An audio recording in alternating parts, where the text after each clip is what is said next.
Hello everyone, I have here today T02's challenge lock. It's called Roadkill. It comes in a 334B that looks like it was Roadkill. I believe it's because he found it on the side of the road. It's just a 334B with modified pins, so I'll grab my 334B stuff. I quite like 50,000s up top. That's about 1.2 millimeters for you civilized folk. And we'll do this multi-pick hook in, let's find out, 0.5 millimeter. That's about 20 thousandths. We'll go in.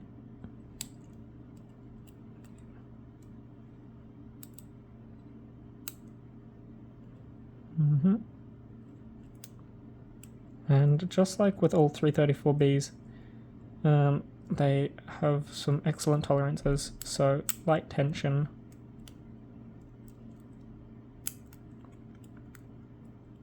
If ever you feel like you've overset something, give it a little pulse of tension.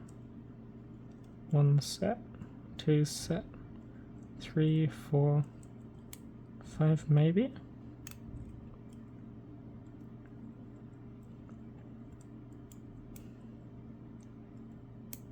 There we are, that was 2, and we have an open. It's not terribly tricky, but there's some nice counter rotation there, sorry about that. So we'll get screwdriver down the shackle hole, and we'll have a look at this.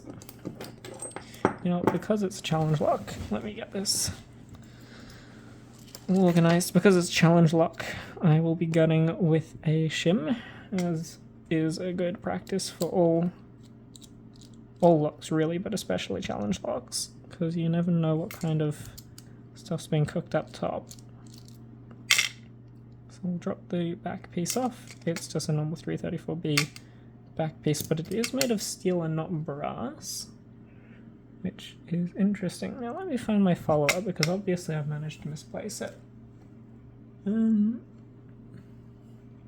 Well, that's embarrassing. Here we are.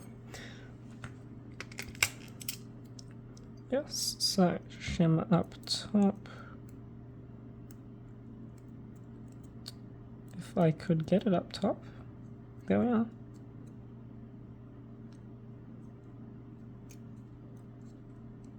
Definitely some sort of spooling there, because I got myself caught on it.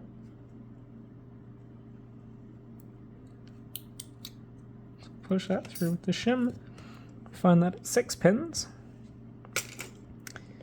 which is different to the normal 334B, which normally has just 5. I definitely felt all 6. I think that there was a high lift 5 and a low lift 6, so we'll see. The key did come mummified. I haven't actually looked at the bitting, so we'll look at it after this. So we see key pins, which are all stock 334B pins, which means they have the little bit of tapering up top, which requires a bit of light tension. Yeah, you can see pin 5 is very short, meaning that you have to lift it quite high. Yeah, it's sort of like a high-low sort of thing. We'll look at this corner, starting with pin 1.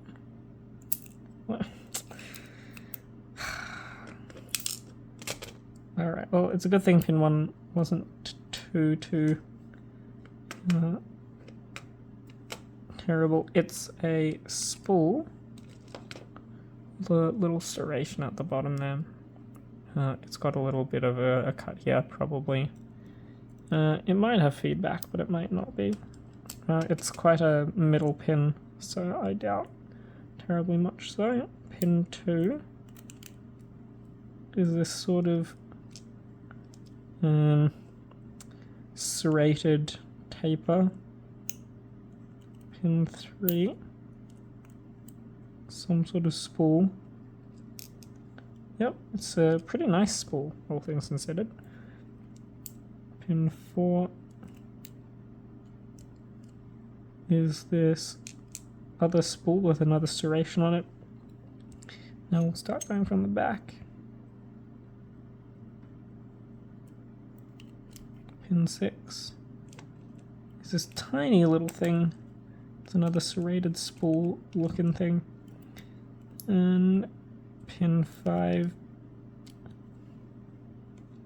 is another tiny sort of very, very sharp spool. So this is the sort of thing that you see a lot in the 334B. It's very thin bodied. You might need to do a bit of maybe not manual counter rotation, but certainly you'll need to help it back, because the 334B has a lot of these, but they're quite fat bodied, so they're easy to catch in the tapering, which probably happened more than once there, and I had to pulse my tension for it. Springs look all stock, and I'm not about to take them out, quite frankly. They're not all stock. Okay, so at the very least pin spring 6 was steel and different.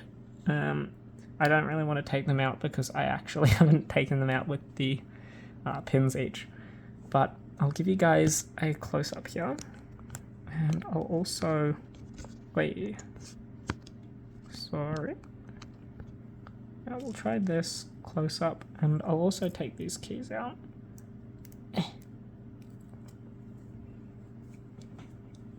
Tough to get out of this 3D printing. Yeah, we can see a huge, there are LW4s, so it's 5 pins, but the 6th pin rides off of the end. You can see pin 5 is a hugely high lift. Unfortunately, because of how low lift all of these are, a lot of these pins don't actually come into full effect. If you had a higher sort of average bitting, I think it would be quite good. But other than that, let's look at these pins directly. Sorry. As previously stated, you can see this sort of very fat ended spool. There's a little bit there. There is this very serrated sort of taper, a nice sort of thin bodied and fat lipped spool. Another sort of gradual spool with a serration, a very thin thick lip, very wide lips with a very thin body that are quite thin, and this serrated spool here, again, at normal 334B key pins, which are always a bit tricky. So that was Roadkill by T02. Thank you all for watching.